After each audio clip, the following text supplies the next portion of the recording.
രാഹുൽ അന്ന് പറഞ്ഞ വാക്ക് അതിനേക്കാൾ നല്ലൊരു ജീപ്പ് ഞങ്ങൾ വാങ്ങിച്ചു തരും. ഫണ്ണീസ് ഗ്രൂപ്പ് തരുന്നെങ്കിൽ ആ പണം കഴിച്ച് ബാക്കിയുള്ള പണം, അതല്ലെങ്കിൽ മുഴുവൻ പണവും ഇട്ടായിരിക്കും ഞങ്ങൾ ആ ജീപ്പ് വാങ്ങിത്തരിക എന്നാണ് ഞങ്ങളോട് രാഹുൽ മാങ്കൂട്ടത്തിൽ പ്രേക്ഷകരുടെ മുന്നിൽ വെച്ച് പറഞ്ഞത്. രാഹുൽ മാങ്കൂട്ടത്തിൽ ആ വാക്ക് പാലിച്ചിരിക്കുന്നു. അങ്ങനെ നിയാസിന് ഇന്നിതാ ജീപ്പ് കൈമാറുകയാണ്. വളരെ തുടക്കത്തിൽ തന്നെ ഫണ്ണീസ് വാട്സപ്പ് കൂട്ടായ്മ 3 ലക്ഷം രൂപ വണ്ടിക്ക് വകയിരുത്താമെന്ന് പറഞ്ഞു. അപ്പൊ അതിന്റെ ഒരു പ്രയാസം അനുഭവിച്ചുകൊണ്ടിരിക്കുമ്പോഴാണ് എന്റെ സുഹൃത്തായ ഷംസു മേലേക്കാട്ട്. അപ്പം ഷംസുവിനോട് സംസാരിച്ചു.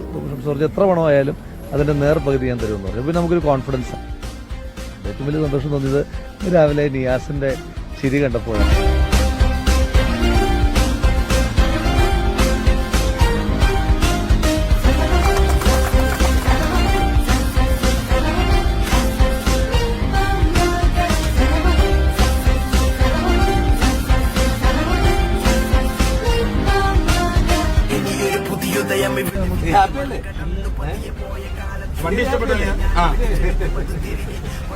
മരിക്കും വരെ ഈ പതനത്തിൽ പടിവാതിലരികെ തിരിച്ചു ഞാൻ നടന്നു തുടങ്ങി. ഇനി യാത്ര വിജയത്തിൻ പിറകെ. കണ്ണീരിൽ